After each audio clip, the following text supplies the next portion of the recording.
শিলিগুড়ি থেকে মাত্র ২ মিনিট দূরত্বে এখন বাংলাদেশ দাঁড়িয়ে যাচ্ছে দুইটি ভয়ঙ্কর বিমান ঘাঁটি নিয়ে।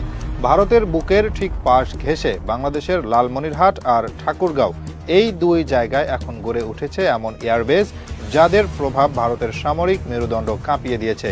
এতদিন ধরে দক্ষিণ এশিয়াকে নিজেদের ব্যক্তিগত উঠোন মনে করা ভারত এখন বোঝাতে পারছে না কিভাবে তাদের চোখের সামনেই বাংলাদেশের সাহস এতটা বেড়ে গেল।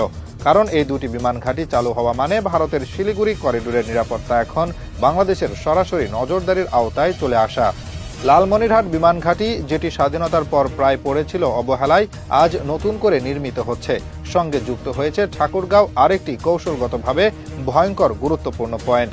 এই দুই বিমান ঘাঁটির অবস্থান যদি মানচিত্রে টেনে দেখা হয় তাহলে স্পষ্ট বোঝা যাবে ভারতের নর্থ ইস্ট অর্থাৎ 7 সিস্টার রাজ্যগুলোর প্রবেশদ্বার এখন বাংলাদেশের সামরিক ত্রিভুজের নিচে পড়ে গেছে। এবং এটা ভারতের কল্পনায়ও ছিল না যে বাংলাদেশ এত দ্রুত তাদের কৌশলগত দুর্বলতায় হাত দেবে।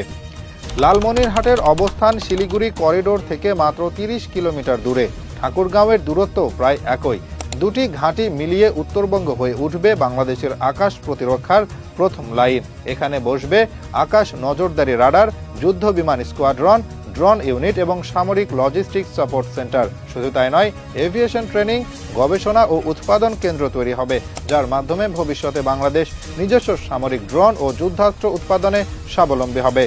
ভারত যতই বন্ধুত্বের গান গাইক না কেন, বাস্তবতা হলো তারা বাংলাদেশের সাথে প্রতিটি চুক্তিতে প্রতারণা করেছে, পানি আটকে দিয়েছে, সীমান্তে মানুষ হত্যা করেছে, বাণিজ্যে ফাঁকি দিয়েছে, নিরাপত্তায় হুমকি দিয়েছে। আর সেই শিক্ষা থেকেই বাংলাদেশ বুঝে গেছে নিজের অস্তিত্ব টিকিয়ে রাখতে হলে শক্তি চাই, আর এই শক্তি নির্মাণের একমাত্র রাস্তা হলো কৌশলগত আধিপত্য।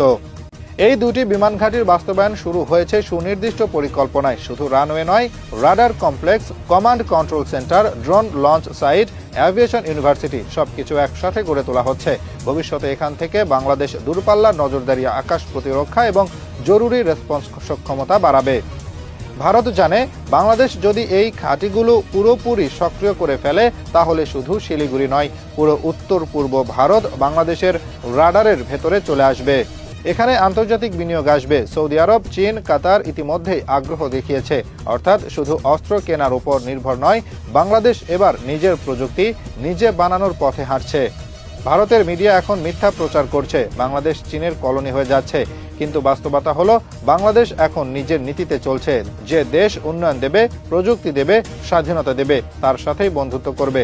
ভারতের মতো মুখে বন্ধুত্ব আর কাজে শত্রুতা দেখিয়ে এখন আর কেউ বাংলাদেশকে আটকে রাখতে পারবে না। আর এটা ভারতের জন্য ভয়ঙ্কর খবর, কারণ এতদিন তারা এসব পরিকল্পনার আগে থেমে রাখতে চাইতো অবহেলা, চুক্তি স্থগিত, রাজনৈতিক চাপ দিয়ে।